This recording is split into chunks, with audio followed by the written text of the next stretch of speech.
درود دوستان عزیز، بازی کردن داخل کشور عزیزمون ایران به روایت تصویر. آقا من اومدم اینجا، شاتگان دستم بود، راش دادم تو این خونه، انگار چند نفر بودن اینجا. یه نفر رو از اون پایین زدن، حواسم اصلا به پینگم نبود که 200. رفتم پایین، یه تیر زدم، گفتم حتما دمج شد. 2 تیر زدم، گفتم با سومی دیگه میفته. همینطور تیر زدم و دیدم بله اینترنت قطع شده.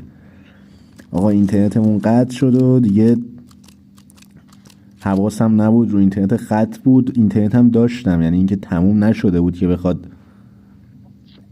خلاصه همین دیگه، بازی کردن داخل ایران به روایت تصویر.